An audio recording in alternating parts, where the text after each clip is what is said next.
Welcome to Giant Ability TV. Terrorism is defined as the unlawful use of violence and intimidation against innocent civilians for political reasons. What's difficult to arrive at is one satisfactory answer as to why the terrorists have chosen to do what they do as against other means of getting their goals reached. This problem gives birth to what is referred to as contested concepts. There could be so many reasons behind the dastardly acts carried out by the terrorists and bandits. This may include the socio-political and economic reasons where people are ruled by the leaders that are oppressive and dictatorial, as well as people living in conditions that are far from being comfortable and progressive. For example, a poverty-ridden environment, high level of unemployment, inflation, unprecedented level, as well as hopeless and retrogressive conditions. Other reasons could be psychological state of those involved in terrorism and banditry, which is caused by the earlier mentioned inhuman living conditions, as well as reasons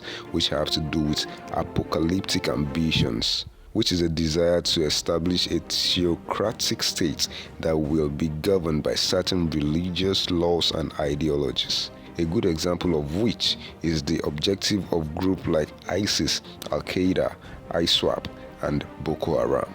Of all these ideological points of views, one that is applicable to the Nigerian situation is that which agrees with the end and objective of Islamizing the country of Nigeria, which was originally conceived as and designed to be a secular state.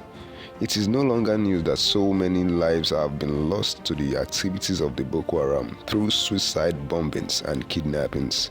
Recall the kidnapping of the Chibok girls in 2014 and so many others that have been followed before the advent of banditry, which is a new dimension of the reign and terror that has bedeviled Nigeria. What is of concern now are the reasons why the terrorists are having a field day in the country and with no hope of bringing their rampage and domination to a conclusive end.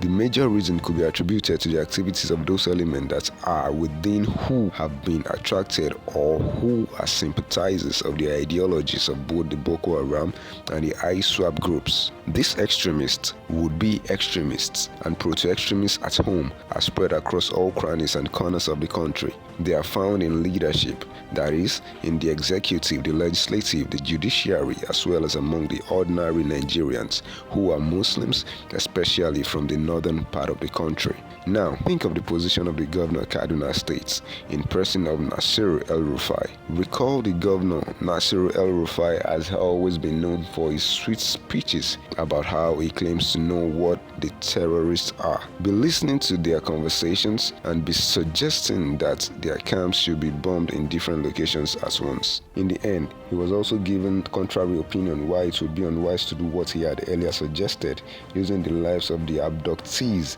that need to be protected as a reason why the earlier position should be jettisoned. This is nothing but speaking from the two sides of his mouth. How do you explain the outcry from this same person who had claimed to have knowledge about the whereabouts and conversations of the terrorists, now coming out to announce that the terrorists have formed a parallel government in the state? This is nothing other than an aberration and a charade, to say the least. This is just one of those elements that the governor of Kogi State, Yaya Bello, tried to put on the spot while responding to questions of the above subject matter on Channels TV Sunrise Daily program. He berated the governor of Kaduna State as he, Yaya Bello, declared, "I cannot know where the terrorists are and listen to their conversations and not do something about it." Bear in mind that religion plays a major role behind the reasons why Nigeria is being allowed to become a safe haven for terrorists and bandits. And this position is supported by the retired Commodore Kunle Olawumi, who was a guest at the Sunrise Daily program of the Channels TV. He stated unequivocally that the bane of insecurity in Nigeria is the desire of a group of people, both with the present APC-led government of President Muhammadu Buhari and without, to Islamize the country. So the center of gravity of Boko Haram and insurgency in Nigeria are the sponsors of that program. It was beyond us, because the job we need to do is kinetics.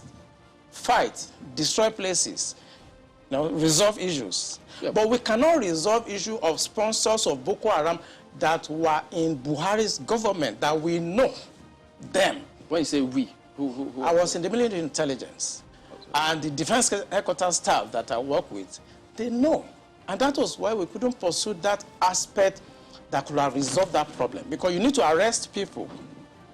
And recently, 400 people were gathered as sponsors of Boko Haram. Why is it that Buhari government has refused to try them?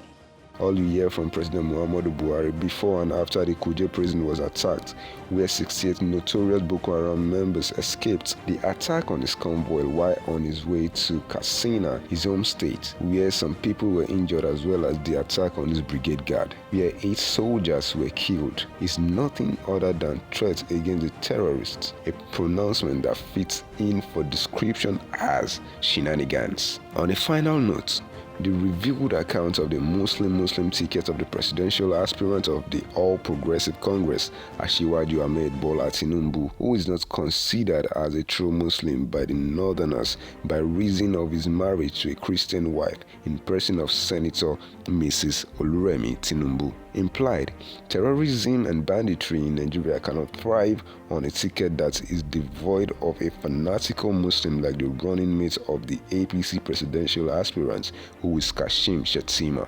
Nigerians should wake up and shine their eyes and kick against all forms of enslavement by not allowing themselves to be dragged into another round of the reign of terrorism and banditry. It is time to call a spade, and the word is enough for the wise.